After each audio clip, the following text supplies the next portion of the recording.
మీ business ఏదైనా మీ ఊర్లో promotion చేయాలంటే అది సుమన్ టీవీతోనే సాధ్యం. ఇప్పుడే సంప్రదించండి.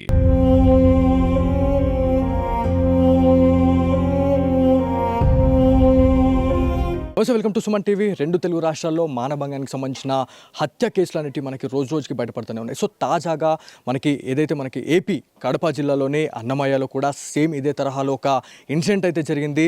సో ఒక అమ్మాయి ఎవరైతే మైనర్ అమ్మాయికి సంబంధించి మనం మాట్లాడుకోవాలి, తనకి దాదాపు 11 సంవత్సరాల నుంచి 12 సంవత్సరాలు ఉండండి. సో ఆ అమ్మాయిని వాళ్ళ తాతయ్యనే అతి దారుణంగా మానభంగం చేశాడు అనేది ఒక వీడియో అయితే వైరల్ అయింది. అది ఏదైతే ఇన్సిడెంట్ తెలుసుకున్న తర్వాత అన్నమయ్య డిస్టిక్లోని ఎవరైతే ఒక క్యాండిడేట్ ఎవరైతే ఉన్నాడో వాళ్ళ తండ్రి సో కువైట్ నుంచి వచ్చి అతన్ని ఇక్కడికి వచ్చిన తర్వాత చంపేసి మళ్ళీ వెళ్ళిపోయిన తర్వాత అక్కడి నుంచి ఒక వీడియో అయితే వైరల్ చేయడం జరిగింది. సో ఇట్లాంటి ఇన్సిడెంట్లు అనేటివి రెండు తెలుగు రాష్ట్రాల్లో కూడా సర్వసాధారణంగా జరుగుతూ ఉన్నాయి. సో తాజాగా నిజామాబాద్లో కూడా ఇట్లాంటి ఇన్సిడెంట్ జరిగింది. బోధ నియోజకవర్గంలోని ఏదైతే మనకి రెంజల్ నుంచి మనకి కూతవేటు దూరంలోనే మనకి వీరన్నగుట్ట తాండా అనేది ఉంటుంది. ఈ తాండాలో కూడా సేమ్ అదే సిచ్యువేషన్ అయితే ఉంది.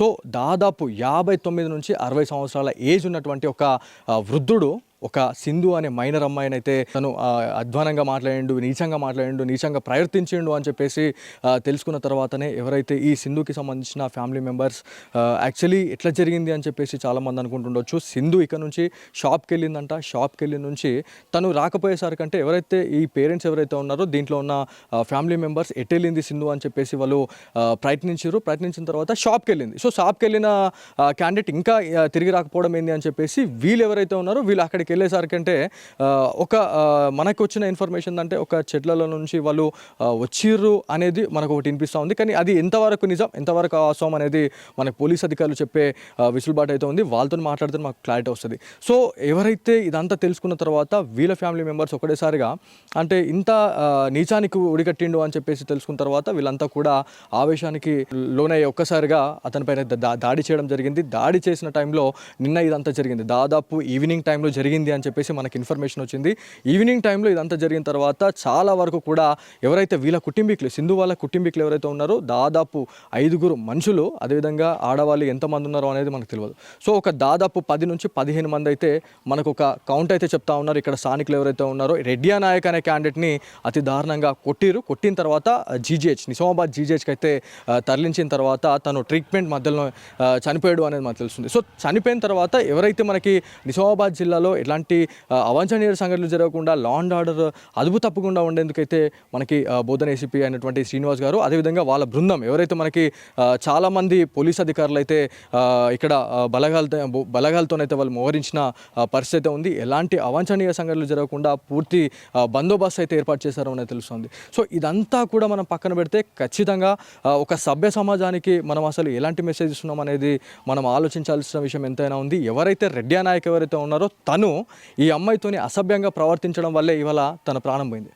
సో అదంతా కూడా పక్కన పెడితే ఇంకొక వర్షన్ ఏంటంటే రెడ్డియా నాయక్ వాళ్ళ ఫ్యామిలీ మెంబర్స్ ఏమంటున్నారంటే వీళ్ళు సింధు వాళ్ళ క్యాండిడేట్స్ ఎవరైతే ఫ్యామిలీ మెంబర్స్ ఎవరైతే ఉన్నారో గత కొన్ని నాలుగా వాళ్ళకి ఖాతా ఉంది అని చెప్తా ఉన్నారు. ఒక 40,000 50,000 ఖాతా ఉంది, అది కట్టండి అని చెప్పేసి అన్న తర్వాత కూడా చాలా వరకు కూడా గొడవలైన తర్వాతనే ఇదొక అదునుగా చూసుకొని వీళ్ళు వాళ్ళపైన అటాక్ అయితే చేయడం జరిగిందని చెప్పేసి మనకు చెప్తా ఉన్నారు. కాకపోతే అటాక్ జరగడం ఏమో కానీ యాక్చువల్లీ లా అండ్ ఆర్డర్ని చేతిలో తీసుకోవడం ఏంది అనేది ఖచ్చితంగా మనం మాట్లాడాలి. ఎందుకంటే పోలీస్ అధికారులు ఉన్నారు, మనకి లా అండ్ ఆర్డర్ కంటికి కనబడట్లేదా అనేది మనం ఖచ్చితంగా మనం మాట్లాడుకోవాలా.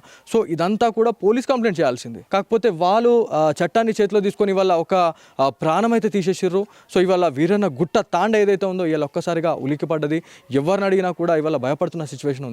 సో ఇదంతా కూడా ఇదేం మామూలు కాదు. ఇది గతంలో కూడా ఇక్కడ ఈ ఏరియాలో 4 నుంచి 5 మర్డర్లు అయినా ఇట్లనే అని చెప్పి చెప్తా ఉన్నారు. కాకపోతే ఇట్లాంటి ఇన్సిడెంట్స్ అనేటివి జరగొద్దు.